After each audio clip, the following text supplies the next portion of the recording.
The phone pressed to Sarah's ear felt like a block of ice, even though the air in the living room was warm. "Hello," she whispered again, her voice thin. On the other end, a slow, raspy breath answered. Not a human breath. It sounded like dry leaves being dragged over concrete, close, too close. A cold dread, like spiders crawling up her spine, made her shiver. Then a voice, deep and gravelly like stones grinding together, rumbled, "I see you, Sarah. In the blue house. And I see the little ones sleeping." Her eyes darted to the window, seeing only her own terrified reflection in the dark glass. A flicker of movement in the shadowy bushes outside made her heart jump into her throat. She gripped the phone tighter, her knuckles white. How did it know her name? How did it know about the kids? Just an hour earlier, Sarah had been humming along to a pop song, feeling pretty good about her Friday night babysitting gig. The Miller family lived in a nice, big house in Willow Creek, California. Mr. and Mrs. Miller had just left for their anniversary dinner, promising to be back by midnight. "Tommy and Lily are sound sleepers," Mrs. Miller had said with a kind smile, handing Sarah a list of emergency numbers and the Wi-Fi password. "Just make sure they stay in bed and help yourself to anything in the fridge." Sarah had made popcorn and settled onto the big sofa, flipping through channels. The house was quiet, almost too quiet for a home with two kids. A soft glow from the TV filled the living room, chasing away some of the shadows that seemed to gather in the corners. She heard the house settling, little creaks and groans that were probably just the old wood. But each sound made her pause, listening harder. Around 9 o'clock, a small sound made her jump. Thump, thump, thump. It was coming from upstairs, directly above her. Her heart started to beat a little faster. Lily probably got out of bed for a glass of water. She waited, but the thumping stopped. She listened, straining her ears. Silence. A minute later it started again. Thump, thump, thump. This time it sounded closer to the stairs. Sarah slowly stood up, her eyes fixed on the dark entryway that led to the staircase. She picked up her phone just in case. She crept to the bottom of the stairs, peering into the gloom. "Lily? Tommy?" she called out softly. No answer. The thumping had stopped again. The air in the stairwell felt suddenly colder, raising goosebumps on her arms. She decided to check on the kids. As she reached the top of the stairs, a faint, sweet smell like old, damp wood filled her nose. The hallway was dimly lit by a night light near the bathroom door. Both kids' doors were slightly ajar. She pushed open Lily's door gently. The room was dark, but she could see the shape of Lily under her covers, a small lump. Sarah moved to Tommy's room. His door swung inward silently. He was also in bed, a superhero blanket pulled up to his chin. Everything seemed normal. Just my imagination, she thought, letting out a breath she hadn't realized she was holding. She went back downstairs, trying to shake off the weird feeling. She sat back on the sofa but couldn't get back into her show. Her eyes kept drifting to the dark windows, then to the closed basement door near the kitchen. She remembered Mrs. Miller saying, "Oh, don't worry about the basement. It's just storage. The door locks from the outside, so it's always shut tight." But now, she noticed the basement door was just a tiny bit open, a sliver of darkness showing at the bottom. She knew she had seen it closed earlier. Sarah tried to tell herself it was just the house, or maybe she hadn't noticed it was slightly ajar before. Still, an uneasy feeling churned in her stomach. She got up, walked to the basement door and gave it a gentle push. It swung inward a few inches, revealing a deeper, colder darkness. A gust of cold, damp air flowed out, carrying the smell of old metal and dust. She shivered, feeling a pressure on her shoulder, as if someone had just placed a cold hand there. She whipped around. Nothing. Just the empty kitchen. Her heart hammered. She quickly pulled the door shut, making sure the lock clicked into place. Just as she turned away from the basement door, the landline phone, sitting on a small table by the kitchen counter, rang. The sudden jarring sound made her jump. She usually let the answering machine pick up, but a strange urge made her grab it. "Hello," she said a little too quickly. The voice on the other end wasn't Mr. or Mrs. Miller. It was that slow, raspy breath again. Then the grinding voice. "I see you, Sarah. In the blue house.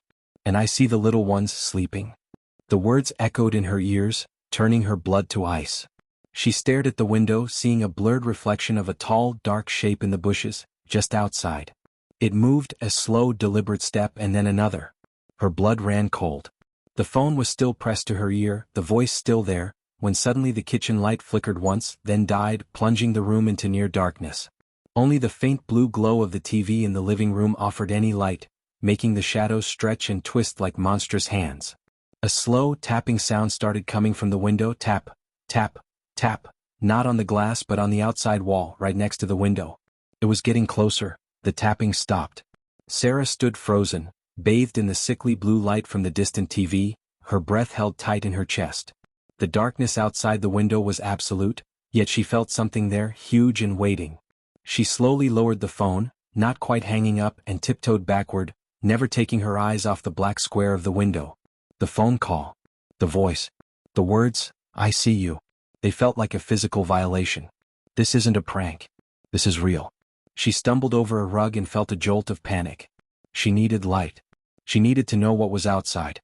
She fumbled for her cell phone in her jeans pocket, her hands shaking so a strangled gasp escaped her throat. This was no stranger outside.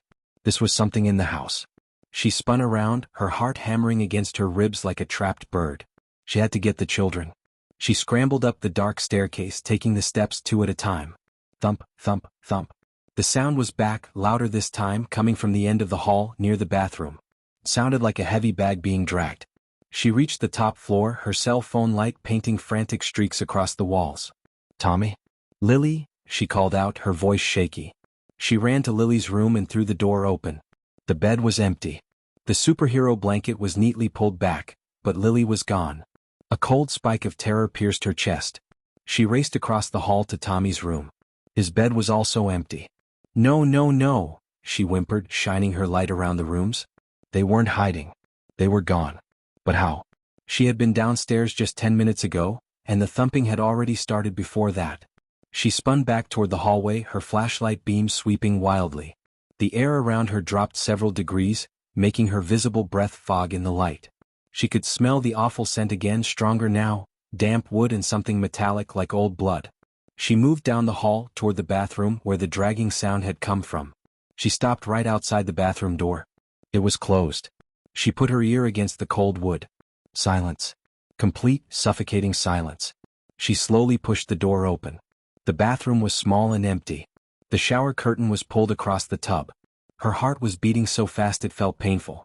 Just as she was about to turn away, the night light near the sink flickered, then went out.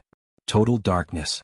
Then, from behind the shower curtain, a soft, high-pitched humming started. It was a child's tune, one of those nursery rhymes Tommy and Lily sometimes sang. But it was slow, drawn out, and deeply wrong, like a broken music box. Sarah slowly, trembling, reached out a hand and hooked a finger onto the edge of the plastic curtain.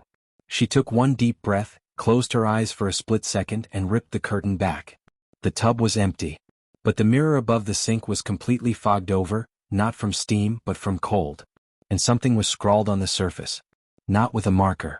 It looked like it was written in condensation, but the letters were too precise, too thick. Sarah shone her flashlight on the mirror. The message read, "Lily is home." Before she could process the horrifying message, a sudden, blinding flash of light exploded in the hallway behind her. She whirled around, covering her eyes. When her vision cleared, the source of the light was horrifying. The attic door high on the ceiling of the hallway had sprung open by itself, falling down with a crash. A thick, inky shadow, long and impossibly stretched, was already spilling out of the opening, reaching for her. She heard a deep, scraping whisper that distinctly spoke her name, right behind her ear. "Sarah?" The shadow poured out of the open attic door like black oil, growing taller, wider, and impossibly thin. It made no sound, but Sarah felt the rush of cold air as it moved. The scraping whisper, "Sarah?" was right at her ear, hot and stale despite the surrounding cold. She screamed, a raw, strangled sound, and threw the cell phone, still shining its light, directly at the shadow. The small phone hit the wall next to the attic opening with a sharp crack and tumbled to the floor, where the light beam pointed uselessly at the ceiling. Sarah didn't wait. She turned and ran, blindly racing back down the hallway. The image of the mirror message, "Lily is home," burned into her mind. She stumbled down the dark stairs, scraping her knee on a step. She heard a new sound from above, a heavy thud as the monstrous shadow seemed to drop from the attic opening onto the hall floor. It was coming after her. She reached the bottom of the stairs, plunging back into the cold, half-lit living room. Her mind screamed one thing, "Get out." She ran to the front door, fumbling for the deadbolt. Her fingers were numb and the metal lock felt slick. As she struggled, she heard the front doorknob begin to turn, slowly, deliberately from the outside. She froze. The house was trying to keep her in and something was trying to get in. She ripped her hands away from the door and backed up, her breath coming in ragged, painful gasps. The knob stopped turning. She looked around frantically for another way out. The kitchen. The back door. She ran toward the kitchen, the blue TV light providing a tiny bit of guidance. She passed the coffee table and her foot kicked something, a shoe. It was a small, white sneaker with a pink stripe. Lily's shoe. She looked down, but there was only one. Where is the other one? She kept going, reaching the kitchen. The landline phone, which she had dropped after the awful call, was still dangling from the counter by its cord, making a slight swing. She stepped over it and reached the back door. It was locked with a simple slide bolt. She yanked it open. A wave of air hit her, but it wasn't fresh air. It was the same horrible, damp, metallic smell. And there, standing outside the door, he smiled, a wide, terrifying, unnatural smile that stretched his face too far. His eyes locked on hers, but they weren't Tommy's eyes anymore. They were dark, cold, and ancient.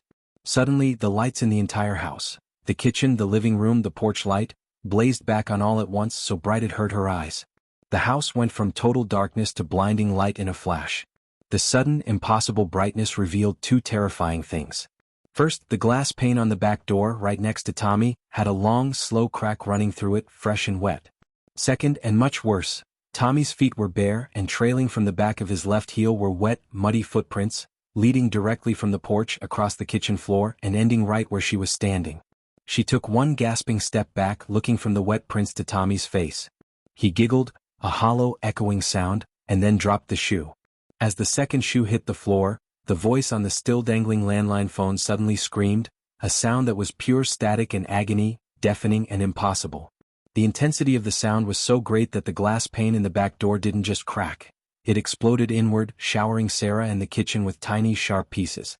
Tommy's vacant eyes turned black, the light draining from them instantly.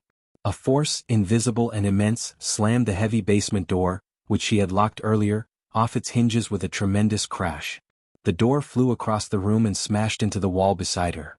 The hole where the basement door had been was now a gaping black maw, and from it, an overwhelming stench of hospital antiseptic and decaying metal rushed out. The little boy, still standing on the porch, tilted his head back and let out a long, inhuman wail that tore through the night. As Sarah stumbled backward, trying to cover her ears, an impossible shadow, much bigger than any human, darted across the ceiling of the basement entrance, moving too fast to see clearly, but definitely moving toward the light. It spoke in a cold, triumphant voice that was all static and grinding. "She is here." She answered the wrong call.